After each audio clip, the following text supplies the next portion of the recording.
Chao pueblo, la lluvia de hoy en un minuto, pero no se olviden de darse me gusta, suscribirse y compartir. El día de hoy es un episodio un poco diferente a lo habitual, ya que quiero hablarles de este gran rumor que salió hoy sobre una posible compra de Andrea Agnelli con Klopp como entrenador. Entonces, vayamos paso a paso. ¿De dónde viene esta noticia?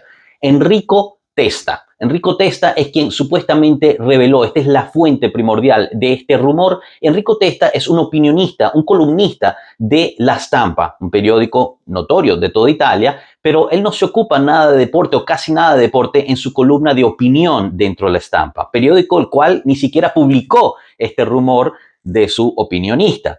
Siguiente punto, Klopp.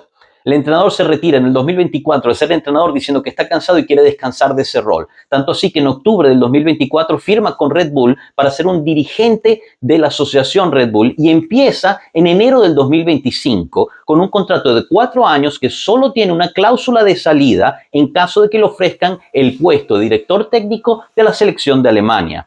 Por ende, aquí estaríamos asumiendo que Andrea Agnelli tendría suficiente capital para pagarle la cláusula de rescisión que tiene con el Red Bull y traérselo unos meses después de que empezara su nuevo cargo dentro de esta gran empresa multinacional.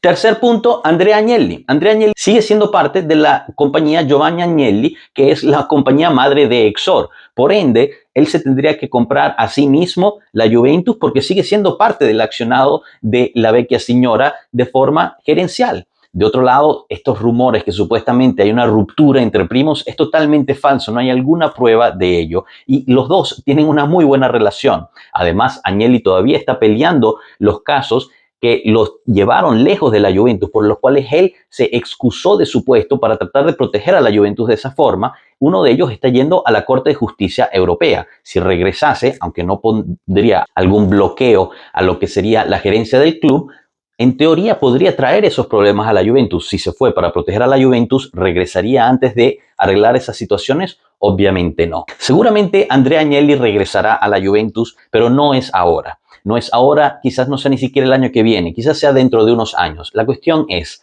que en momentos delicados como el que está viviendo la Juventus ahorita, la gente se aprovecha de ustedes porque son cuestiones que todos sueñan o que muchísimos fanáticos de la Juventus sueñan. El regreso de Agnelli porque quiere decir el regreso a los 9 scudettos seguidos. Hay que tener mucha cautela en el tipo de fuentes a las cuales estamos viendo y aquellos de nosotros que nos dedicamos a divulgar este tipo de información tenemos una responsabilidad con ustedes de siempre respetar su inteligencia.